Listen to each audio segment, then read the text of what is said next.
and we'll be sure to get it answered. So without further ado, I'd like to introduce to everyone Ron Conklin of Surety Title. Ron, I'll let you have the floor. So we put together just a little brief PowerPoint presentation to talk about title insurance and how it relates to, and I believe the topic is for first-time home buyers, correct? Yeah. So first-time home buyers and also first-time investors. Okay. So our mission is to empower the people of Camden to learn how to buy their first house or invest in their community or buy because we think that there's a lot of positive change right now that could be happen by people investing in their communities, buying houses that are boarded up or need work. But yeah, first time investors and first time home buyers are. Okay.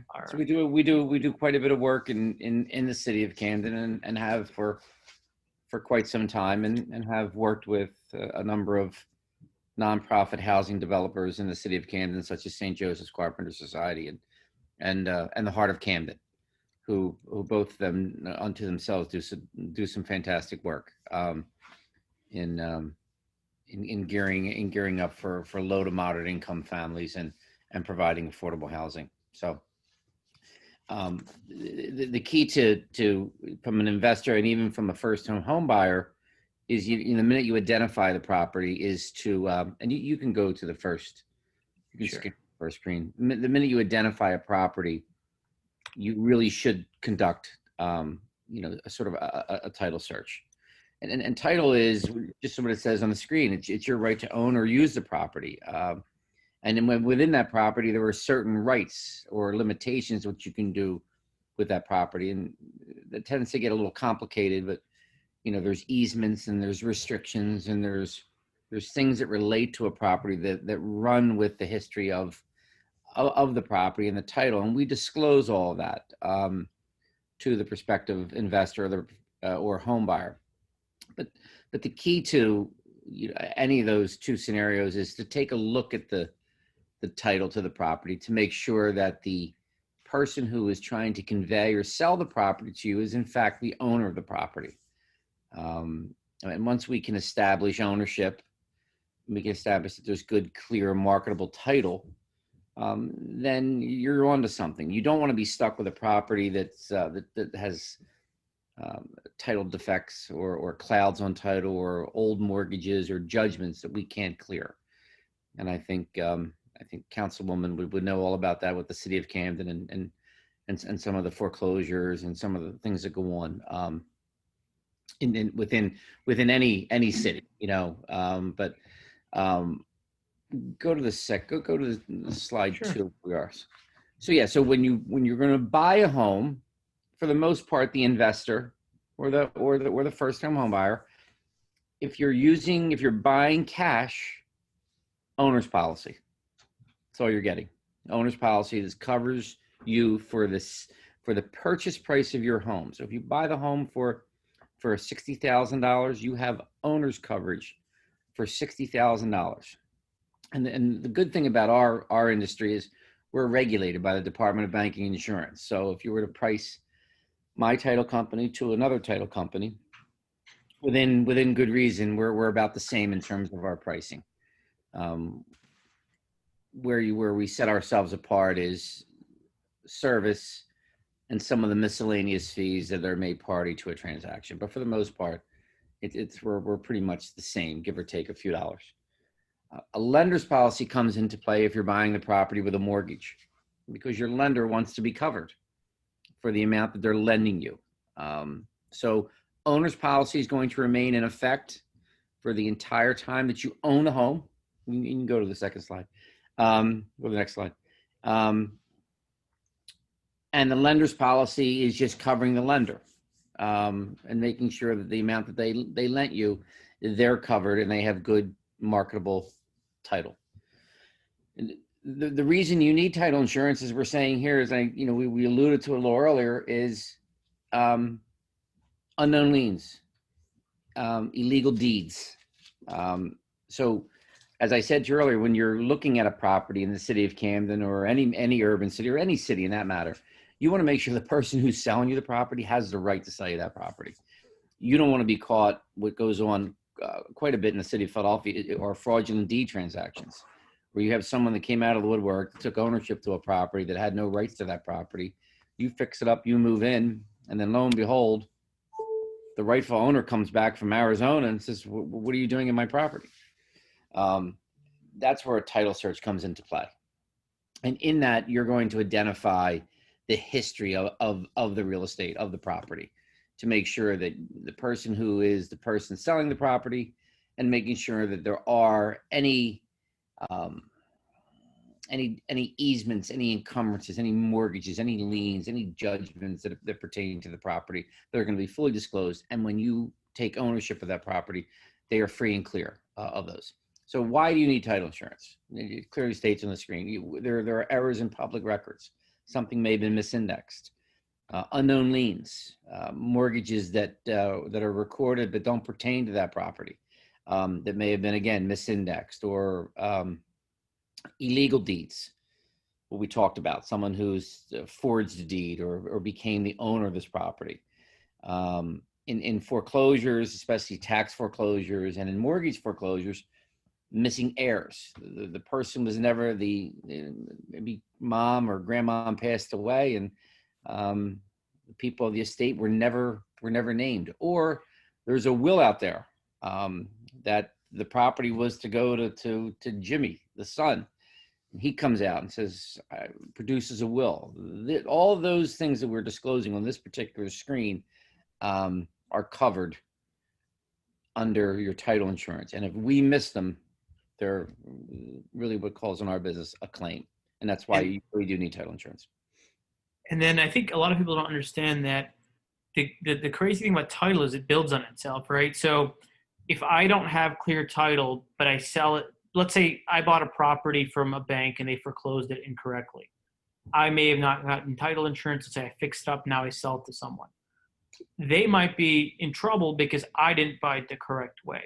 If they get title insurance, they're covered, right? Yes, correct, yes. So you don't even know, and this could keep going on and building onto itself, right? So it could be the third person back from you messed something up, and now your title is challenged. Yeah, but if you have title insurance. Yes, we see it all the time. Title defects is what we call them, or especially in a foreclosure, you have a missed estate. The estate was never served, or you have a judgment creditor that was never served properly. That is in between your mortgage. So so they could go in and foreclose on the property. So that's why it's very important, especially in a foreclosure scenario, or a first-time homebuyer scenario, or even an investor, is to conduct the title search, a thorough title search to the property, and buy title insurance to make sure that you are the rightful owner, and there's no other liens or mortgages or judgments that can stand in the way of your ownership of the property. So we have a question, Ron, from Aisha Boyd. So if the house catches fire, a lender's policy will not cover the owner's stuff. I think Hazard would come under your homeowner's insurance or a hazard policy. Yep. So a title insurance and property insurance are totally different things, right, Ron? Correct. Correct. And if you need any clarification, you should just put another note in, and we'll be happy to clarify. You want to go to the next slide, Ron? Yeah, please. So as we talked earlier, so it's an early step in the home buying process, or any process when it involves real estate. Uncover issues that may limit your rights to the property. So there could be an easement that's a shared easement that runs between you and your neighbor, in which you can't build on. It could be a utility easement or a right-of-way easement at the front of the property that you're unable to do anything with. So title search on anything is important. Go to the next slide. Let's open it up for questions if anyone has anything. And if you don't have it now, just ask in the future, and we'll go back and make some time. So no worries. As we talked about, alluded to a little earlier, your owner's title insurance policy lasts for as long as you or your heirs own the property. So the only time title insurance changes hands is the minute I sell the property. And then my policy is voided, and then there's a new policy put onto the property. If I were to pass on, my wife would be covered, or if my wife and I were to pass on, and then the children took over, they would be covered under the estate. But it's covered forever. It's a one-time. Title insurance is unique in that it's a one-time purchase. You never have to pay for the insurance ever again, and it's covered for the full value of the property at the time of the purchase. What about getting enhanced value coverage, Ron? So what if I'm buying it and I'm planning to renovate, for example? What would you do in that situation? So if you're buying it, you plan to renovate, and the value of the property goes up as a result of the renovations, we would increase the title insurance premium. So you would have a credit for the amount that you purchased, and then the difference between the new value. And that new value must be established by an appraisal of the property. Okay. So we got a question. Go to the next slide. All right. So we got a question. You want to do this now, or you want to do it after this? Yeah, do them as we go along. So if my lender is in control of making payments on my insurance policy, is it a lender policy or an owner's policy? So two different questions there. So your lender has collected money in escrow to pay probably before your taxes as well as your homeowner's insurance. Because as part of a requirement for being a lender, they want to make sure that there's always insurance, hazard insurance on the property. So if hazard insurance were ever to lapse, your lender could force place insurance, buy it for you, and make sure that you have it. So what's being collected is hazard insurance on the property through your escrow. And it's an automatic lender. And lenders also require title insurance to make sure that their loan, the money that they're lending you, the mortgage, is covered for that loan amount.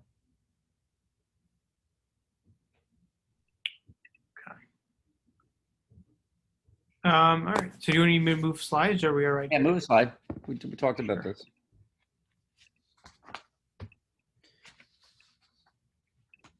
So go back. Yeah, so closing your deal. So you go to buy a property, first time home buyer, investor. It's cash, very simple process with cash. And I mean by cash, no mortgage involved.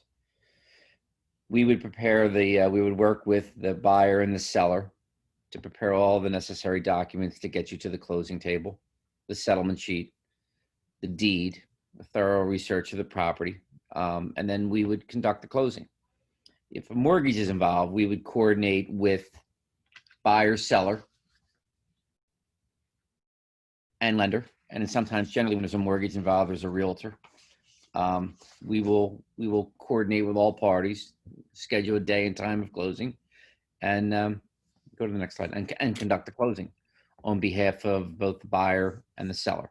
And we would just go to the next slide. We would go back to the next. We would disperse the proceeds of the sale. Make sure the seller gets their money, buyer brings their money to the table. We execute all the documents, put the mortgage, we record the deed, we record the mortgage, and we move on. When you're at a closing, as we said on the screen, items needed for successful closing, for us, it's closing instructions or something from the real estate broker. It's, of course, the purchase agreement we've had. And then we have to make sure that both the buyer and the seller, when they do come to the closing, have valid photo ID. We know that these are both parties to the transaction. Go to the next slide. So these are sort of items that we believe that are needed for a successful closing. Some of them apply, some of them don't. And if you take a look on the right side, we take a look at a prior's owner title policy, especially today with a lot of the counties being closed and a lot of the courthouses operating with the skeletal crew. It's important for us if we can get a copy of a prior owner's title policy. It makes it go much smoother. But that's not necessary if you don't have it, it doesn't kill a deal, but it helps us through the process to obtain all the necessary documents because of the reduction in staff at the county recorders and the county search offices. Everything that you look in here is what we go through in terms of from a closing standpoint. You know, we're gonna get a copy of the buyer's and lender's pre-approval letter. We're gonna get a copy of the home warranty. We're going to have a payoff authorization, which is going to allow us to order any payoff that may appear on the property on behalf of the seller. If it's part of an association or an HOA, we're going to need their dues. We're going to hold, generally on most deals, they're going to want a deposit. We're going to hold that in escrow at the time of closing. And then all the other items that pertain, court orders, divorce decrees, corporation documents, those things that are important. And all of these are very important documents, not necessarily for every transaction, but for certain transactions that we do on a residential side. You can go to the next. And if you guys are intimidated by the list, don't be, because if you're working with a good title company like Ron's, Surety, and your realtor and their processor, you have 3 or 4 people on your team that'll help you find all this stuff. And especially if you have an attorney or a CPA also you're working with, you don't even have to worry about it. And as long as you have the right people on your side, they'll get all this stuff together for you. Yes, correct. So post-closing activities, after the closing is done, you're in your home, you're enjoying your new home. We're still working behind the scenes. We're getting the deed, we're getting the mortgage on record. We're going to issue your final policy, and all that will happen within probably a 30 to 40 day period. We'll get everything recorded and the final policy out to everyone. At the same time, at post-closing, we're ensuring that the mortgage that we paid off is paid. We're ensuring that any realtor's commissions or any lender's fees are paid. And then any issues that we may have left open as a result of our title search that we need to clear up, we are clearing up during the post-closing. And post-closing for us generally runs anywhere between 5 to 7 days after closing, and clearing the file and making sure everything is done properly.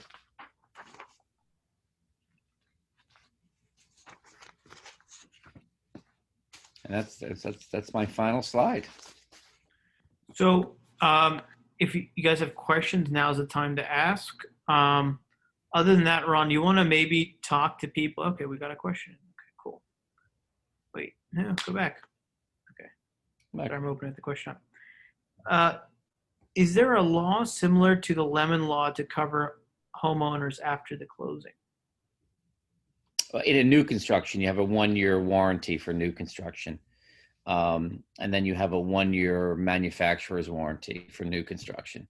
With resale of homes, no, not particularly, unless something between, if you were represented by an agent, wasn't disclosed to you, then you need to contact an attorney and go there. But there's no Lemon Law that relates to real estate. You can, unless you buy it as if you buy it as is in the contract, then it is what it is. You can, however, buy a home warranty. There are companies that sell that. So that's one way you can protect yourself, number one. Number two, and we always advise, I think we did this in our previous session with Pat Gorman, the realtor, about getting a home inspection. So if you get a home inspection, what you're doing is you're having an expert come take a look at the house and make sure it's good, and that all the work was done in accordance with code and the right standard. Now, the reason the Lemon Law exists for a car is when you buy a car, you don't really have a mechanic come take a look at it for you. I mean, sometimes you do, sometimes you don't. So that's one, I would say, protection you have when you are buying a house. So you're protected against, a foundation issue coming up or something terrible like that happening. Yeah, home inspections are important, and I didn't mention that in the issue when we were talking about. I guess when I was talking about investors that are buying homes, most of them are bought as is. It's just the nature of the deal. Sometimes we see home inspectors can kill a deal for no reason. So but they are good. They are good to have, no doubt. Okay, I think we have someone that wants to raise their hand. Okay, so you're saying some home inspections don't check the roof. Yeah, that's true. Some home inspections don't check the roof, but you can request for a roofer certificate. So a roofer cert, and you can do this at the closing, or actually, sorry, before the closing, you should ask for it. But you can have your realtor put in the contract, or your attorney put in the contract, you want a roofer cert. So a roofer cert, and the seller should pay for this. Basically, they have a licensed roofer go up to the roof and certify that the roof is in good shape and it has 5 years left, 10 years left, 15 years left, whatever it is. And some towns, Camden isn't one of them, actually require you to have a roofer certificate to transfer properties for the CO. Am I right, Ron? Is that correct? I think Pennsauken requires a roofing cert, but you would Yeah, know better than me. a lot of towns don't. A lot of it's really at the initial disclosure of the agreement. The seller will say, "Oh, my roof's 10 years old, or my roof's 15 years old," and you then and in terms of the length of time you have on a roof. So most roofs are good for 20 to 25 years, and you can visibly see especially on shingle roofs, the wear of it, and can determine the age by looking at it. Where the problem lies is on flat roofs. How old's that flat roof, and generally, if the seller's honest with you, they'll disclose that the flat roof is of so many age. So generally, and an inspection of the home with a home inspector, even as a buyer of a home walking through the home, you'll be able to see, looking up at a ceiling, do you see stains? Do you see anything that would indicate that there's been a leak on that? I have So, a, sorry, go ahead, Shanika. I was going to say, I have a question. So I know a lot of people who are kind of doing this for the first time or don't really know a lot. I mean, I think this was great, but if I'm doing this for the first time, I'm still nervous probably. And why is it that sometimes things don't come up on the title initially? Like, things sometimes come up after closing that you find out that you have to pay for. Ron, can you talk us through that process and help us understand why that is, why those things come up later? Yeah. So if we were to fully disclose, so when we do the initial title search, we'll do a full 60-year search of the property. We'll pick up the deed history. We'll pick up any mortgages that appear on the property. And at the same time, we're going to order a tax search to identify all the taxes. And we're going to order a judgment search, which is going to identify any judgments that appear against the seller and then against the buyer. And then we're going to produce our title commitment, laying out all of the items as well as the exceptions to title and the restrictions that run with the property. So let's say if we do that title report and we deliver it August 1st, and it's in the buyer, it's in the seller's hands. And then we don't go to the closing table until September 1st. What we'll do in between there, we're going to order a title bring down. We're going to try to pick up anything that may have been indexed in the courthouse public record between August 1st, the time we delivered our commitment, until the day of closing. And there have been instances where at the closing table, our bring down just came in and we have a new judgment that appeared against our seller that just hit. Things like that happen. Things like that happen even post-closing, and you're covered with us in terms, we have a built into your title insurance commitment, into your policy is a gap coverage, 45-day gap coverage. So if something were to miss by the time we close and by the time we deliver the policy, there's what we would call an intervening lien. You're covered for that. But there are things, you're right, there are things that do sneak up on us.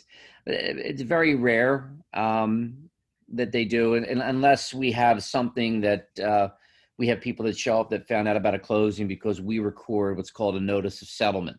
The notice of settlement is recorded in the courthouse, and it puts everyone on notice that this property is being sold, and there's a scheduled closing date. There may be someone out there that had a lien against the property that never recorded that could show up, delaying a closing and such. But it does happen. It's rare, but I'm not saying it's rare just to kind of shun it off, because at that particular moment, it can blow up an entire closing and can make everyone's life very, very difficult. And we've had it happen. Ron, If you don't mind, can you just tell us a little bit more about your company and kind of what makes you guys so great? And if there's anything that really you feel distinguishes you from other title insurance companies locally? Sure. So we've been in business close to 30 years. I've been with the company 21 years. We have 5 major underwriters that we insure through our company. We're insured through First American, Fidelity, Old Republic, Stewart, and TRG, Title Resource Group. We have a staff company-wide of over 200 people, a number of office locations in and around New Jersey, close to 15 office locations in New Jersey, with our main corporate headquarters being in Marlton. Some of the people that we have in our company, I would tell you, are the best, brightest, most long tenured title people in the industry, who have worked from inside a courthouse, have done closings, have worked on government contracts, have done foreclosure work. So we run pretty much the gamut of inception, from the beginning of the title all the way to the end, and everything in between it. So I can tell you that there's really not too much that we haven't seen that's come through our doors at Surety that any other title company has seen over the years. And it's really a credit to our staff. I mean, we've got some, as I said to you, I mean, if I was to add all the collective people, there's close to about 300 years of title insurance knowledge and history within the confines of Surety Title. So it's, and I think, as people would attest to the fact that have come to our office for closings, we try to make it a really a pleasant closing experience and make sure everyone has a smile. The fresh cookies. The fresh cookies are pretty nice, right? There used to be, when COVID hit, we stopped all of our cookies and food and everything. So if you were if you were to come to us at the end of the month, it's almost like going to a restaurant. There's sandwiches, there's cookies, there's things. But since COVID, we haven't been able to put any of that out. So that's why you lost some weight, Ron, right? Yeah, you can't eat on Friday. Sure. So Ron, you made a great point about all of the experience there. How does someone, if they're interested in, we talk a lot about people purchasing as an investor or a homeowner, but what if somebody's looking to get a career? How do they go about that? Like, how do you go about working in title insurance? What background do you need? So, I mean, it varies. I mean, we've had people that have come in entry level positions, started off as a sort of a data entry clerk, answer the phones, that have worked their way up through our company and that are now senior closers, or what we call transaction coordinators. So if you were to go on to our website, you'll see that we're always hiring.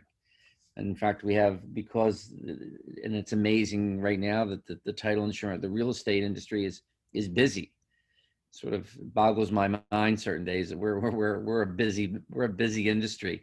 We're hiring a lot of people to get into that. So you do need, most of the people who do come into the title insurance business start off as a data entry clerk, getting involved in files, looking at title, customer interface, a lot of customer service, and then they'll go out and obtain their title insurance producer's license. So the majority of our people in our office are licensed title insurance producers. So you must sit for a class, 2-week class, and then you must sit for the exam and pass the exam. And then every 2 years, you have to go and take 24 credits of additional learning, and then your license is renewed. So I would say to you that the majority of the people that work for Surety, 90 to 95% are licensed title producers. That is amazing. It sounds like Surety is a great company. Do you have anything else you would like to add, or is there anybody else with any additional questions for Ron? And real quick, just so you guys know, so this, of all of our sessions, I would say title is probably the least understood and the most complex of any real estate transaction. I think I know a little bit, but probably it still goes above my head a lot of the times. So if you could just take a few things away from it, I'll give a few pieces of what I think, and then Ron, I'll let you wrap up. I don't think it's even possible as a homeowner and investor to know 1/10 of what an expert in title knows. So I think what you have to do is you have to make sure you're working with the right people. And this is where a lot of first-time home buyers, first-time investors get mistaken, is they just let the realtor pick the title company. And the realtor, I mean, they might just pick a title company that's affiliated with their brokerage firm, or someone that gives them kickbacks, or a buddy of theirs. And 90% of the time, there's nothing wrong with that. But you still want to do your own due diligence and make sure you're selecting the right title provider. And don't let anyone tell you you don't have the choice, because you do. Even if your realtor says they want to use one, you're at the end of the day make the final choice. So we talked about this last time. I always believe in threes. So if you can, maybe ask a friend and get a referral. Maybe check out Ron's company, and maybe look at your realtor's company. Try at least 3 title companies. See which one you feel the most comfortable with, and go with them, because it's your insurance on your biggest asset. So you have to make sure that you're protected. You don't want to just go with some fly-by-night company, and if they miss something and then they're out of business, what are you going to do? It might be on you now. So I guess that's really all I have to say. Ron, you want to give some closing thoughts? For investors, investors are different. Most of the people that are investing in properties are seasoned investors, so they have their team developed. We do get a lot of the first-time investors that we try to work with and try to help them, and we deal with a lot of seasoned investors. But the best thing about our business is getting the first-time home buyer in. It's a difficult. It can be exhausting. It can be emotional. It can be all of those things, buying your first home, and scary at the same time. So to surround yourself with a good realtor, to surround yourself with a good lender who's going to help you through the process, because there's so many different programs out there for first-time home buyers, and interest rates are great. And then working with a title provider who can make it very easy for all parties involved. And then once you do your first home and you get through it, the rest is easy. It's once you get that under your belt, then you realize that you can refinance and you can do other things, and there's equity in your home.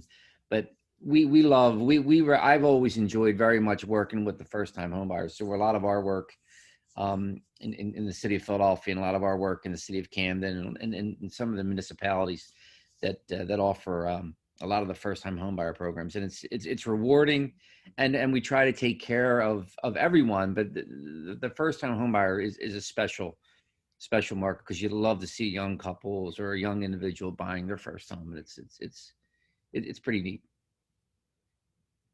Yeah, I remember when I bought my first home and they told me about title insurance. I had no clue. I'm like, what is that? What do I need it for? It just sounded like I just needed a lot of insurances, and I had really no clue how that could protect me. But I was happy that I had it. And I had a good company. They made me feel comfortable, like everything went well. So thank you for explaining that process today. No, you're welcome. And there used to be a time and place where you really didn't need title insurance. You bought grandmom's home and she lived there her whole life, and you knew who was there. So what do I need title insurance for? But with identity fraud and all the craziness that's going out there, and people trying to put liens on properties, and it's important today for that one-time purchase, the peace of mind, just to have it. That way, what you have is yours. It's protected, and God forbid something should happen, you do have an insurance carrier. We run, as I said to you, some of the major underwriters in the country that'll stand behind our product. So it works really well. One last question for you. I know we talked a little bit about the investor that is not seasoned, somebody trying to get into this for the very first time as an investor. Mm-hmm. I could talk about a property that I was looking at, and I was in a negotiation with a person. They wanted to sell property, and then I was smart enough to have a friend say, hey, you're going to have to check on the title for those properties. And then all of this stuff came up. So do you have any advice for a person who may be thinking about it and they think that they can skip the title insurance process as an investor?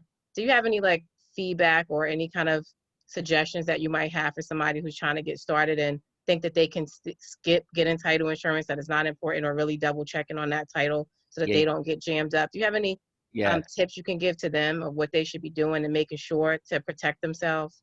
today's a lot different, with COVID and with the courthouses and the various county offices being closed. So it's very important to engage the services of a title company. So what we do for a lot of the first-time investors, we'll tell them, hey, listen, let me take a look at the property for you. Let me give you a search, what we call a last owner search. It's going to give you a copy of the deed, copy of the most recent deed, copy of any mortgages or liens or judgments that are going to pertain to that property. And then we'll also order a tax search. It's going to identify all the taxes that may be on the property, whether it's city, water, CCMUA, or some of the other like a vacant property bill that may appear against the property. And I tell the first investor, I'll do those searches for you because you don't want to be stuck at a court, and plus you can't get into the courthouse. I'll produce that for you. I'll give you the raw search so you have an idea of what it is. Just pay me for my raw search. And you're not paying for my time. You're paying for my abstractor, the cost of the judgment search, and the cost of the tax search. If the property goes to closing and you buy it, I give you a credit for that money that you've already put out of your pocket. But if the deal dies and you're not going to buy it, then just reimburse me for my third-party costs. So we do a lot of, we've done a lot of work over the years with first-time investors that became customers of ours for 20 years. And we've worked with them, and they've been with us a long time. So yeah, I love working with the first-time investor. There's really two different types of first-time investor. There's a first-time investor that wants to get in it, wants to make money, and wants to be sort of a real estate professional, and maybe has an idea of how they want to keep their portfolio. And then you have the other investor that wants to just wholesale or sign a contract, and it looks like they can get rich really quick on a couple units. We try to steer away from those individuals, but at the same time, we'll do the same thing to try to help them. But in today's market, everything, as I said to you earlier, with identity fraud and liens on properties and people trying to convey fraudulent deeds out there, it's so important to do that title search, because you don't want to be stuck in a property that you think is a great deal and find out the person who conveyed that property to you really wasn't the rightful owner. You're stuck, and that's not a pleasant experience to go through. But if they called me, if a first time investor calls me, which they do all the time, we would definitely work with them. And how much should I be saving if I need to buy title insurance? What do you think the average cost might be that I should think about putting away? Some people don't have a lot of money for down payments of houses, or they don't know, they're trying to figure out what their total cost should be or their total savings. So if I'm thinking about purchasing title insurance, what is the average you think cost of title insurance might run me? Title insurance varies with title insurance. Yeah, of course, it goes up with the cost of a property. So the higher the higher the purchase price, of course, the higher the title insurance. Cash transactions with title insurance are much cheaper or less expensive. I like to use the word cheaper, less expensive, because you don't have the cost of an endorsement or a closing protection letter, those things. So I think on average, I would say to you, a good number to represent is maybe 1 to 1.5% of the sale price would be the number you would want to set aside. And that's on the high side for maybe 1.5%, a little bit on the high side of the sale price to stick away for the cost of title insurance. But on an average, if we were doing something, anywhere between, if I would say between $1,000 to $30,000 purchase, off the top of my head, I would say we're around $850 for title insurance and the search and the closing all borne in. Thank you. That was great. I feel way more knowledgeable than I was before. So thank you for all that information. Any more questions before we close out, before we let Ron go tonight? And as we always do, let me put Ron's information in the chat so you can just copy and paste if you need. But I think if anyone wants to ask now, ask or you can email. It's not a big deal. I'm just going to put it in.